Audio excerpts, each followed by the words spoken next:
દેવરામભાઈ, મરણ ગયેલી નગરપાલિકાના ઢોર ડબ્બા અહીંયા સ્ટોરમાં, એ બાબતે નગરપાલિકા તરફથી એવા ખુલાસા કરવામાં આવ્યા છે કોઈ નગરપાલિકાના કર્મચારીઓ તરફથી કે ગાય અડકાઈ હતી. તો ખરેખર ગાય અડકાઈ હતી એ બાબતે આપને કોઈ માહિતી ખરી? આપને એવી કોઈ માહિતી ખરી કે આ ગાયને ટ્રીટમેન્ટ માટે કોઈ ડૉક્ટર બોલાવેલા? આપને આ બાબતે કોઈ જાણકારી નથી, આપ કોઈ જવાબ આપવા માગતા નથી, બરાબર? સાહેબજી, આપ પણ જવાબદારીવાળી જગ્યા ઉપર છો નગરપાલિકામાં, અને આ રખડતા પશુઓનો જે પ્રશ્ન છે એમાં આપની શું જવાબદારી છે?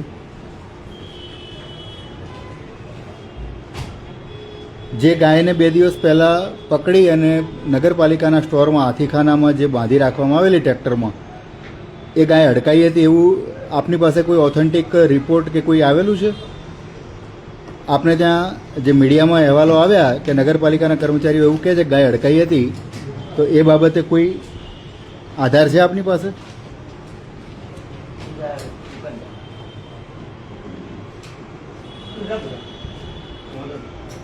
આપ કંઈ કહેવા માંગતા હો તો કહો. હું આજરોજ અહીંયા નગરપાલિકામાં આવેલો છું. ગઈકાલે જે નગરપાલિકામાં ગૌ માતાનું મૃત્યુ થયેલું, નગરપાલિકાના કર્મચારીઓ, અધિકારીઓ અથવા જે પણ જવાબદાર હોય એમની બદમાશીના કારણે 2 દિવસ એક ગાયને ટ્રેક્ટરના ટ્રોલામાં ગળા અને પગ બાંધીને રાખેલી, અને જેના કારણે ગૌ માતાનું મૃત્યુ થયેલું, એ બાબતે મીડિયાએ નગરપાલિકામાં તપાસ કરાવતા નગરપાલિકા તરફથી એવું કહેવામાં આવેલું કે એક ગૌ માતા અડકાયા થયેલા હતા. હવે ખરેખર અડકાયું કોણ થયેલું છે એ સમજવાની જરૂર છે. આ જે અડકવા નગરપાલિકાના જવાબદાર તંત્રમાં જે અડકવા લાગ્યો છે એ અડકવાનો ઈલાજ કરવો જરૂરી છે. ગૌ માતા અડકાયા હતા એ વાહિયાત વાત છે. થાય છે અહીંયા હું નગરપાલિકામાં છું, અને અહીંયા નગરપાલિકાના જે જવાબદાર અધિકારીઓ છે એમને મેં અહીંયા પૂછેલું છે.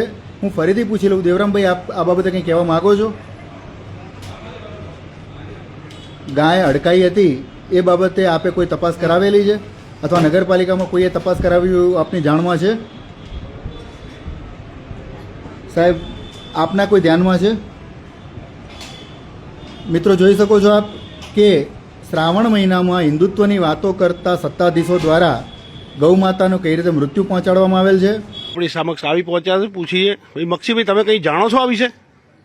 આની અંદર એવું છે કે નગરપાલિકાનો ડબ્બો રાતના નીકળે છે અને ગાયોને ભરચક એવી રીતના ભરે છે, અને રાતે ગાયોને કંઈ પાણી નથી આપતું, નહીં ઘાસ આપતું. અત્યારે ગાયની તમે હાલત જુઓ, 4 પગ બાંધેલા છે ગાયના, અને ગાયને એવી રીતના મારવામાં આવી છે કે આ લોકો ગાયને મારવામાં આવ્યો એવું જ લાગે છે મને તો. બરાબર અત્યાચાર કર્યો છે, ખોટો અત્યાચાર ગાય માતા માટે ઉપર.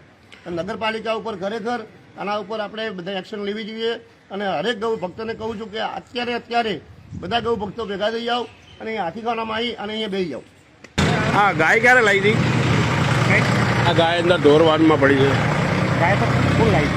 એ ગાય મરેલી પડી છે. ગાય તો લાવી જ નથી ભાઈ, એ રહી ને કમલો કોઈ રબારી લઈને આવ્યો હતો, કમલેશ રબારી, ત્યારે જીવતી હતી, અને આ મરી કેવી રીતે ગઈ? તો ગાય તો મરી આજે આખેના અંડરમાં આવે તો ગાય મરી કેવી રીતે ગઈ? મને ખબર કઈ ડબ્બાના અંદર બાંધીને રાખી છે, ગોંધીને, એટલે મરી ગઈ ને. હાલે પણ એ તો મને ખબર નથી, એસઆઈ ને ખબર. એસઆઈ કોણ છે? ભાવેશભાઈ ભાવેશભાઈ એસઆઈ છે.